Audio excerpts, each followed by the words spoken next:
the museum back to life. You know, people sit out on the front porch hoping people will come by. Go forth and do good. It's insane. I have the most understanding wife in the world. I treat everybody the same thing. Oh, that's the other thing I love about Marietta. It's like a melting pot. You are listening to Marietta Stories. Each week, veteran podcaster Bill Nowicki brings you the heartwarming, interesting, and fun stories from the people that make the community of Marietta, Georgia, a place to call home. Here's your host, Bill Nowicki. Hey everybody, welcome to Marietta Stories Season 6. This is Buddy Finethy. Buddy Finethy is the owner over at the Hawg and Ale. This was such a fun interview. Pat, John come around who work with and for him. It's a really fun way to do an interview, ad hoc, and having a great time talking about all kinds of stuff. Food, soul, love, music, soundscape, everything. You're going to love it. And please support all the businesses over on Powder Spring Street. Buddy talks about this, but help make Marietta great by supporting local businesses. Here's Buddy Finethy over at the Hawg and Ale on Powder Spring Street.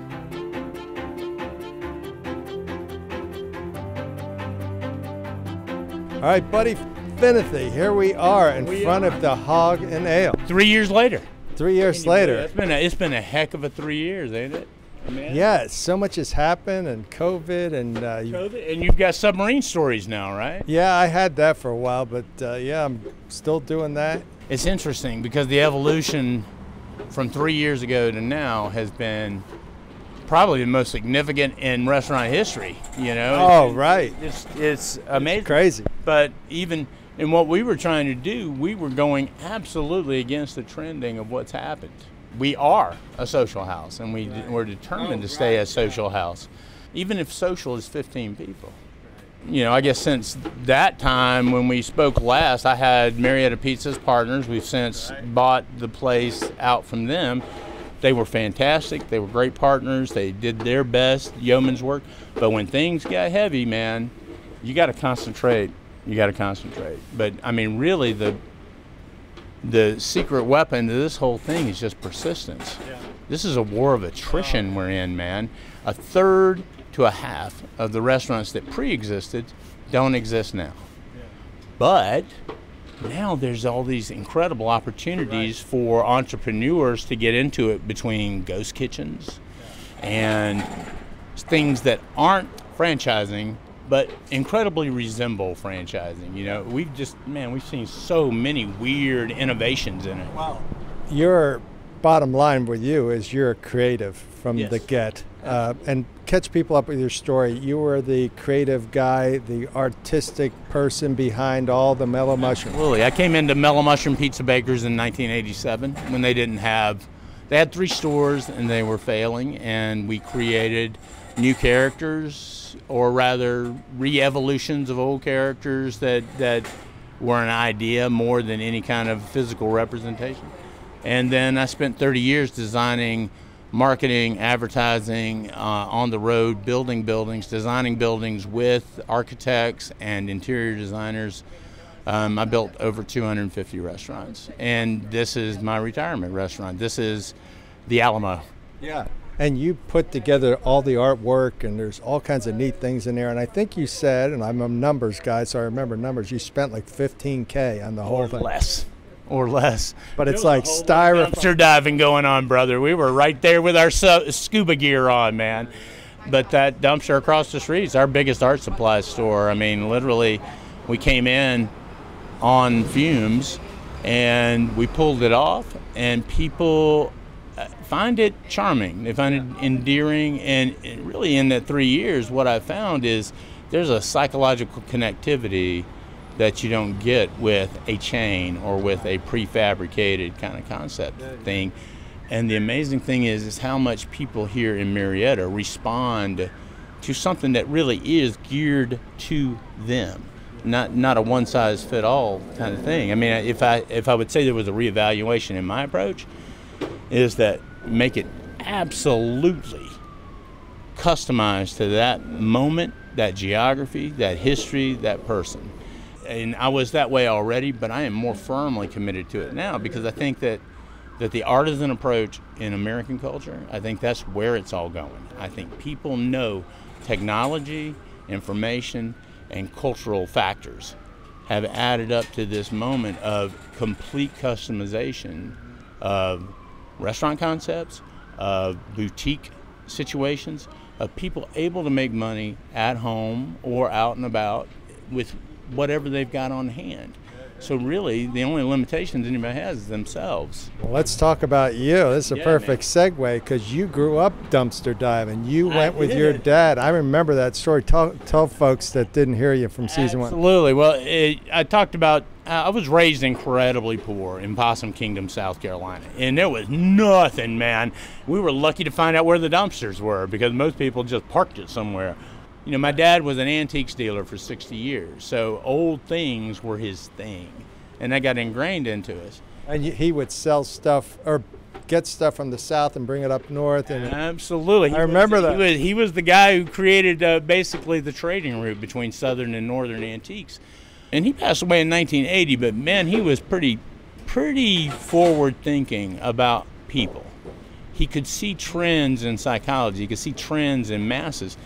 And I see that here, but really what I'm seeing in the trend in the masses is a trend towards individualization. Yeah. And I think he would have loved this moment. Yeah. I think he was so cool. Astonished. It is cool. What's coolest to me is the response of the people here and how much they really love what we're doing because it is so wacky and it is so different. It is very personal, you know, and it doesn't take 100,000 people to be personal. It can just be 15 people, man. It can just be whatever it takes.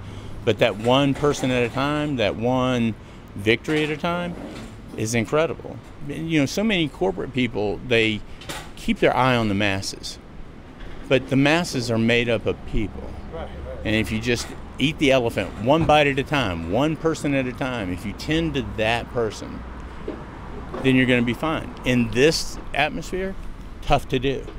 Right. I honestly think that if there wasn't a creative aspect to this, we would not have survived. Right. And there's also a business aspect of that I'm not the guy for, but I know enough to find the person that's the person for it. And without people that help keep the money flowing and kept an eye on the bottom line, a creative will die.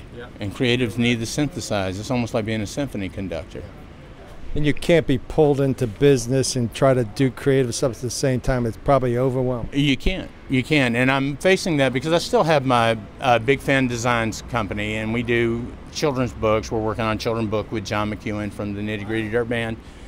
And I've got 3 or 4 books on now. But with the book thing, you know, it kind of rides on its own pace, you know. This place, it's an emergency every day. But if you keep an attitude, if you don't let it become a negative, if you realize we're on this earth to face struggle and to be tougher and to be made to go beyond, then it becomes easier. It goes from less of a psychological woe is me to a, okay, this is the reason for the universe, it's coming at me, and I've just got to be as big and as bad as it is. Which is what you grew up with, right? Absolutely. You didn't know what you were going to get to sell and just making it work and happen. Idea. And you take what you got and you make the best of it. I don't think that's ingrained in enough people. I think creativity in salvaging and creativity in your life, you can look like $1 million for $1.98. And I think that attitude is what will salvage a lot of people. Right. Absolutely. I do want to talk about the evolution of the Hawg and Ale, because when I met you 3 years ago, it's like we got it going, it's running.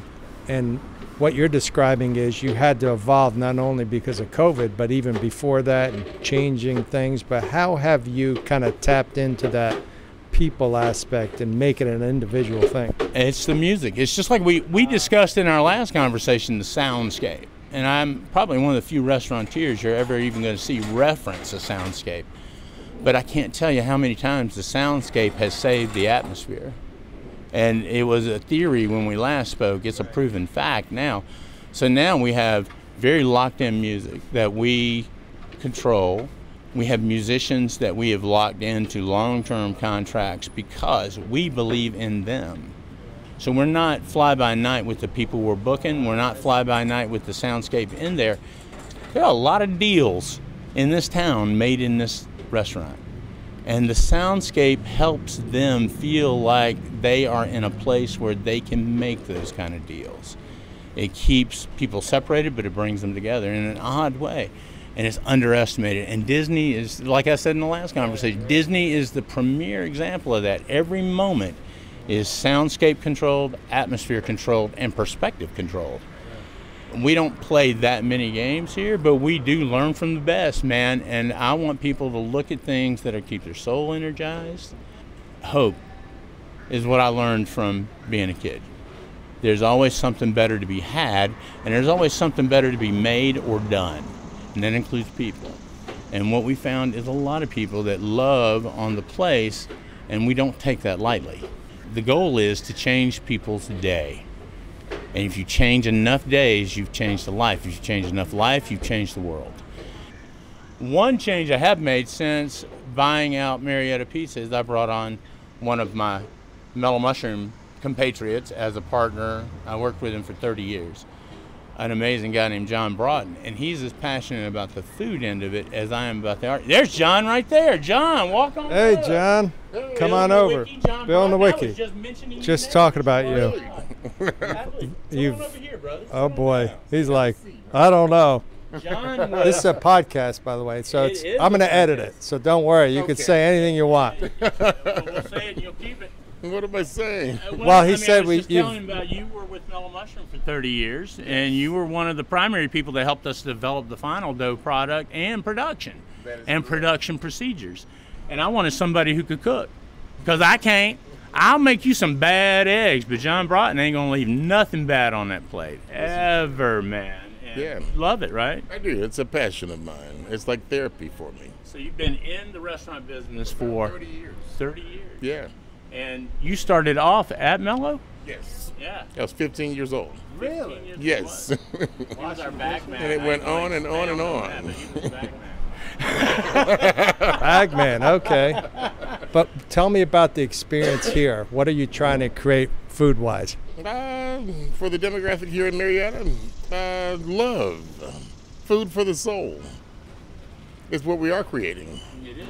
It's the ultimate And it has an soul food. addictive personality, too, because people keep coming back for it over and over again. The food has gotten better and better and better. Our people in back have gotten better and better and better. And it's far more like the fantasy of a good crew that we lived with for a lot of months.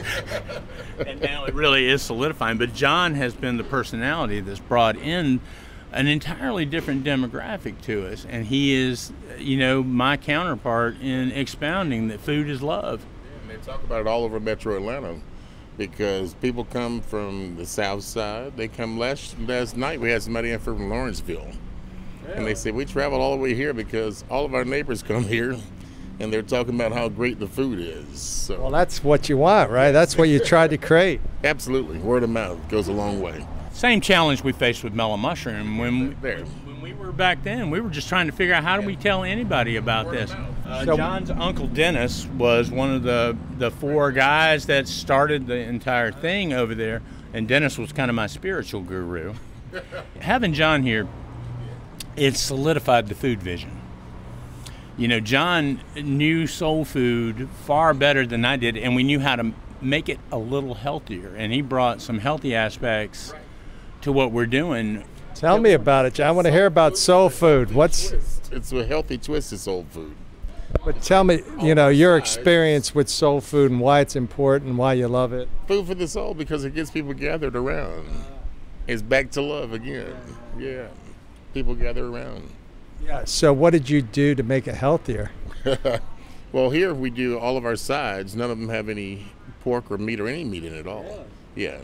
And there's just herbs and spices, and it mimics soul food, but it's healthy soul food. It is. A lot of times John has deferred to like old classic Southern answers to different problems that people would have with fatback or things like that. So we went as far as to look at some old Mississippi collard green recipes that were used in fatback, but we changed it over to the sweet tea, and that is an old Southern recipe for hiatal hernia, because people who ate fatback would have these irritated hiatal hernias. And up in northern Mississippi, brother, they say, throw it in some sweet tea, baby. So we threw it in some sweet tea, man, and it really rounded out the thing that the fatback does. It breaks the green down, makes it smooth. It does the exact same thing, but healthier. Talking about the great macaroni and cheese debacle of about 6 or 8 months long. Yes. People will fight you to the street over macaroni and cheese. And I am, I never paid much attention to it. Different cheeses in it. So we started blending it all here. No Stofers, no frozen, no nothing. John sits there and he makes sure they don't burn that stuff, or it's like a chemical experiment back there. Yeah, it is. But tell me, let's say I'm somebody that doesn't know anything about you guys at Hawg and Ale, and they come in, they want to give it a shot, they want to try soul food. What's like the starter pack? The pork rinds. Oh, pork rinds. Pork rinds. Pork rinds and queso, because a lot of people are on gluten-free diets. And we figured out that the pork rinds are gluten-free, right? They're gluten-free. They're carb-free. Yes. They are simply a scaffold to put flavor on, man. It's like pork rinds. You wouldn't think it, but they're gluten-free, they're carb-free, and they taste like popcorn. With the cheese. All right, so you start out with that, and then what? I love good food, and I love the Zaxby's over at 591 South Marietta Parkway, not only because it has good food, but the place is run well. And who runs it? John Sylvie. John Sylvie gives back to the community. He loves Marietta. He's always supporting sports, humanitarian things, and he makes things happen. And he doesn't look for a credit, but people have recognized him. He's won humanitarian awards. He's won business awards. He's a great guy. So check out the Zaxby's over at 591 South Marietta Parkway and help support his local franchise business. If you've ever been charged with a crime, well, you're in a crisis situation. And if I were you, I'd contact Kim Fry and the rest of the folks at the Fry Law Group, 170 Anderson Street here in Marietta, Georgia. They will take good care of you. And like me, she listens to your story. She understands your story and asks good questions so she can give you the best result possible. Our law system in this country is adversarial, so you need someone on your side that fights for you. And Kim has many, many positive 5-star ratings on Google, 69 to be exact. Contact Kim Fry and the Fry Law Group, 170 Anderson Street, Marietta, 770-919-9525, or you can go to their website, frylawgroup.com. That's F-R-Y-E lawgroup.com. But You're with the done? pork rind, no. Well, there's a few people that are done when we do it. Because we have a barbecue nacho that we'll do on the pork rinds, because a lot of times you can't have chips with the carb thing. And I finally reached my goal of 200 pounds lost. So You look great, by the way. Thank you, my brother. You saw me at the final leg, and I was hurting, brother. I was hurting. It's our responsibility to do the best we can to keep these people from hurting themselves. It's not like I'm going to stop them on the Diet Coke, but, I can at least give them the best alternative. And John just pours over this stuff. You're looking up old recipes all the time.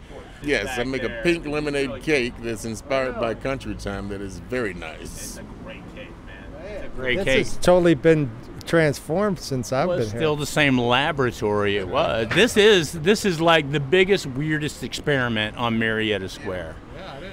A lot of people really like the brisket patty melt. The brisket patty melt is what we won for, and it's been a winner. It's been a winner. But then now we have the ribs, and people are knocking the door down for them.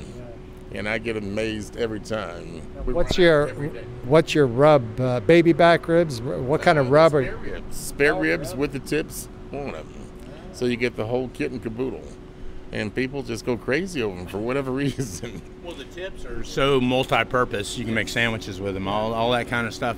And somebody who comes in and gets ribs, they're going out with ribs too. Yes. Because they order a slab, they're getting a slab, man. It's a big old slab. Yeah.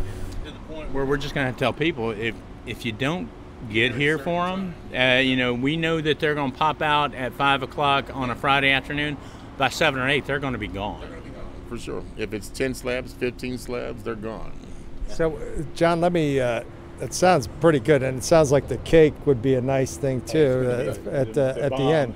But let me ask you, what brings you back? Because you've been doing this stuff a long time. Why aren't you burnt out? Restaurants, COVID, all that stuff. What brings you back to the Hawg and Ale every day? Constant, strong passion for it.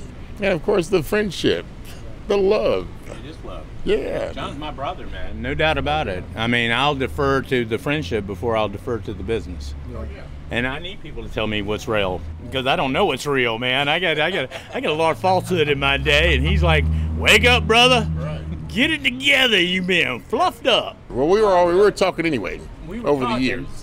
But I saw him say, "Mayday, Mayday! I need somebody." Yeah, absolutely, I did. And is that during COVID? It was I mean, we bought it the November before COVID kicked into high gear. So 2 months later, we were mid-COVID, basically. But John was coming in and looking at the place, and he'd make these pained looks on his faces. You know, really? I say was faces it that bad? They go from one face to another. It was good, but it could have been better. Yeah. But it sounds like you love fixing stuff and just bringing it all together. Yeah. Yeah. And he's a 3-generation restaurant guy. I mean, his family, his Uncle Dennis was one of the first restaurant people I ever knew. And then, you know, you've had every family member, your dad, your whole family. They worked at the Americana. They worked at, what were some of the places, man? The Americana Hotel, Pitty Pat's. Yeah. Pitty Pat's, is it open? Is that all in Atlanta? Yeah, that is all in Pitty Atlanta. Pat's Porch, they closed down for a little while. I don't know if they're open or not. I don't know, but it was legendary. But his whole family, his Uncle Dennis, his dad, all the brothers, would move from one of these dinner dance clubs in the 60s to another. I mean, they would just go to whatever was the hot thing. With them. Did really well. And I learned as much from Dennis's back of the house commentary as anybody's front of the house commentary on restaurants. It's like, you got to watch out, baby. That's not right. You know. What do you mean that's not right? Like how it's served? He could read the psychological makeup of people. He could read. Yeah, let's talk about that, John. What is that? What are you doing? Dennis's colloquialism he's talking. That's not right. That's not right. Yeah, that's Dennis's voice. So is that watching people interact with the food? Yeah, absolutely. And absolutely. People interact with each other in a social environment. The social is a chemistry experiment as much as the food, and so we have to keep a watch. Because we are familiar with a lot of the personalities that come in, or we can read them quicker than the normal person can. And if we see a chemistry experiment going on that we don't think is going to be positive, we isolate and relocate. I've seen it all before, of course, over and over again. Everything from fights to marriages. I mean, the whole gamut it really is a portrait of the human condition, man. I mean, our wedding reception this Sunday here. Really? Yeah, small one. Yeah. And this is somebody that came in, had a bad experience, and we romanced them. We loved them, and we wanted them to see us properly. The family has experienced a lot of tragedies over COVID, and we've kind of bonded with a lot of these regulars. I mean, it really matters to us that these things that are happening in their life, not just slopping the food down, but giving them a life raft maybe psychologically on some days when you can tell they're hurting, man. We definitely have regulars that are here every day. Do you enjoy the relationship part with the customers? What is it about that? Yeah, it's like a family atmosphere, and they feel like they're family, and they are. And we literally removed the fourth wall in there, so we opened that up. Boy, that made a difference. But psychologically, it does the same thing. When you get this kind of false read off of people, you automatically false up yourself, you know, and everybody plays a character, and we just want to disarm that characterization. We want the authentic person. We want them let their guard down and know we're going to protect them here. Because when I say you're safe at the Hawg, you're safe at the Hawg, because I've literally put myself in front of people thinking that something was about to go really, really bad. Oh, yeah. We had a misunderstanding in here one night that really... Tell me about it. Well, a young lady and a young gentleman were on a date. They were a little far along when they got here. And the juice pretty heavy. They misplaced their phones. We do cut people off. We do not overserve. We will stop somebody because that just leads to nothing but trouble, and we want everybody to remember the mistakes they make. But that night, this guy was adamant that he had not made a mistake, but he did make a mistake. He picked up somebody else's phone. They took a little offense with it. And before you knew it, the whole thing turned into what was one punch away from an entire bar fight. And I literally put myself in between the person that was going to start that fight, and I was willing to take that punch. And John was right behind me, and I had my entire staff, and I looked at him and said, "Call the cops." And everything cooled out. It cooled down. Yeah. All you got to do is say, these are the ultimate ramifications of your bad behavior. Right. And I want to protect the good experience of so many people that were here. So we isolated it. I mean, anybody that was in the place, maybe people in the table next to it knew what was going on, but we took care of it fast and we got it out the door, because people can do anything they want, but don't offend somebody else. Don't encroach into somebody else's good time, brother, because that is just wrong. Yeah, right here. You know what flashed in my head is you talked about soundscape, you talked about the visual, you talk about the food, but it almost is like in love. It's almost like a church experience. Is it going too far afield on that? No. That's it, for sure. We believe it does the same thing as religion. It salves the soul. You do a few things every day, and eating is one of them. And it's the only one we have access to. That's true. And we take that as a serious responsibility, right? Do you feel like this place nourishes your soul, John? Yes, it does. It does. So when you leave, you're not like, oh, God. No, I'm ready to come back, for sure. Yeah. Every day. I have to drag him out. I make him go out. For sure. Literally, you can't just hire quality control. You got to have somebody that really has an eye and has a brain. You know, it really is an intelligence-based situation to stage food, to get it out in time, and to calm people down, because they're so attuned to the fast food society. That's why I have signs in here. It says Wendy's down the road, right around the corner. And we espouse them. Our friend Q runs that Wendy's. I'll say, go down there. You want something fast, go get it. You want an experience, come here. This is an experience. This is not a food slopping. John's Uncle Dennis, John's dad, John's Aunt Rita, your entire family was the best education I could possibly get, because they had seen so many different places. I built this on a lot. In fact, Dennis was the one I talked about a smokehouse to for 10 years before I ever made a move. I mean, every morning Dennis would come in. If I had nothing else we were talking about the barbecue place. And I have only gotten him out here one time, man. It might have been before that, because when you bought that hog for my wedding, he was talking about it then. Oh, yeah. John got married, and I painted a smoker for another barbecue place just to pay for the pig, because I didn't have any money back then. And then we showed up, and nobody had done any of the prep for the after party, basically. Right. So we just hauled in. We brought a pig in. I wouldn't go that far for a lot of people, but John and his Uncle Dennis, his Aunt Rita, his mom works here sometimes. I'll tell you what, his mom is awesome. How old is she, John? A hoot. She is 72 years old. Oh, really? Yeah. But what is she like? Quite a character. Quite a character. Part of the fabric of Atlanta, for sure.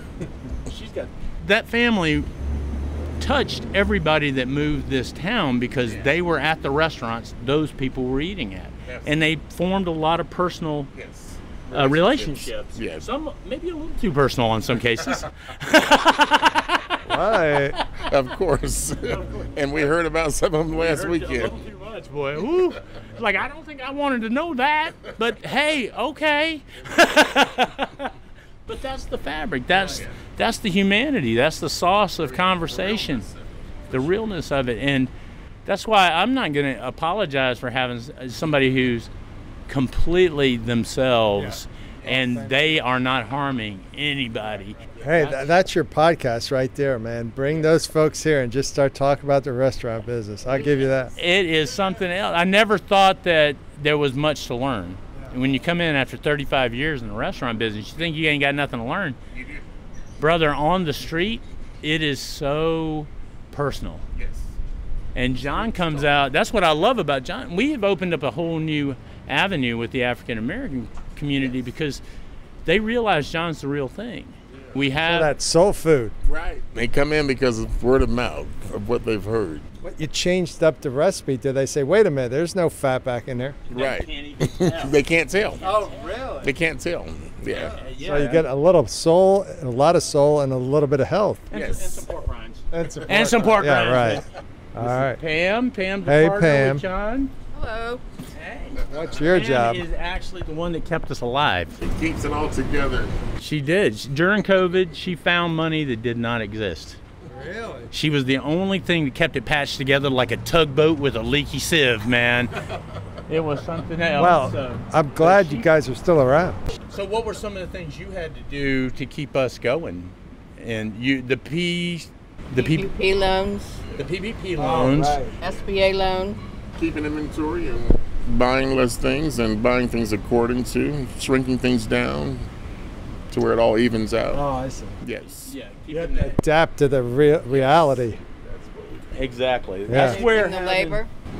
What's that? Managing the labor. managing the labor and the- finding good labor. Well, and the food costs, like John said.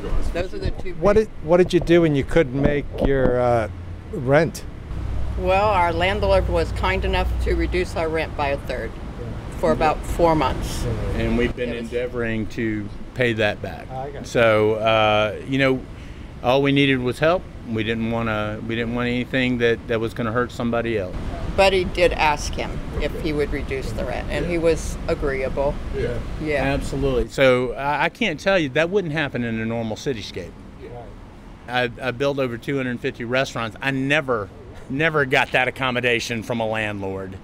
And that says a lot about the kind of people that Marietta gets. Marietta gets this kind of rich fabric of people that they care. They're here because this town's atmosphere reflects who they want to be as much as who they are coming in and reflecting the town, And that's what we found with our landlord. That's what we found with a lot of our suppliers. Our vendors also.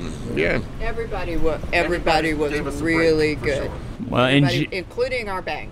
Vinings Bank, man, if anybody in this county has any question as to what the best bank in this area is, Vinings Bank.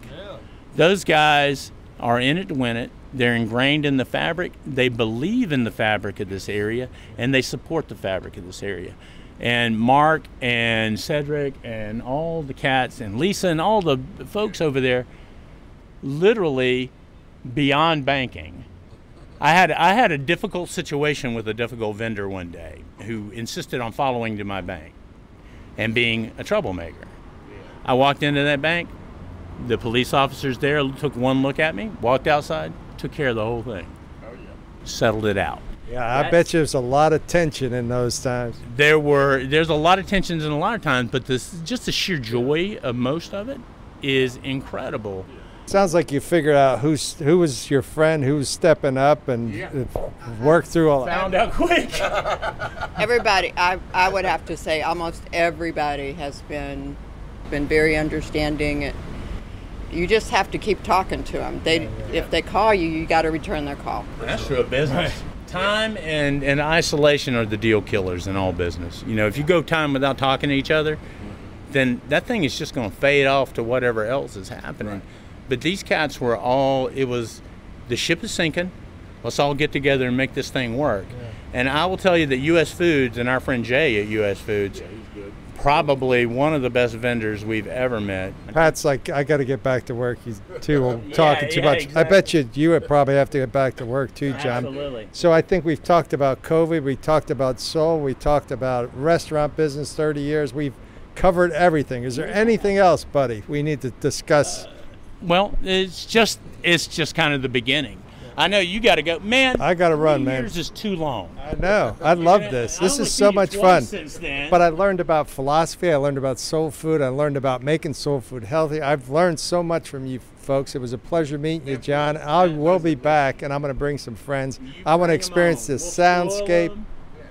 I want to experience everything. You'll have a great time. Absolutely. Man, thank you so much for coming by. No problem. I loved it. It's great to see you, brother. Yeah, I'm hoping I give you some excitement, because I'm sure excited hearing you guys' story.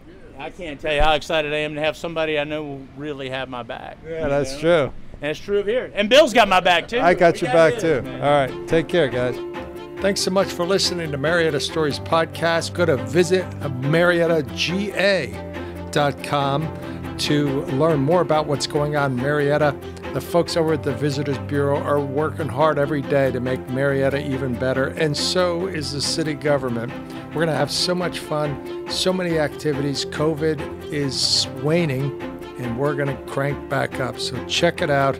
This is Bill Nowicki saying thank you for listening to Marietta Stories podcast.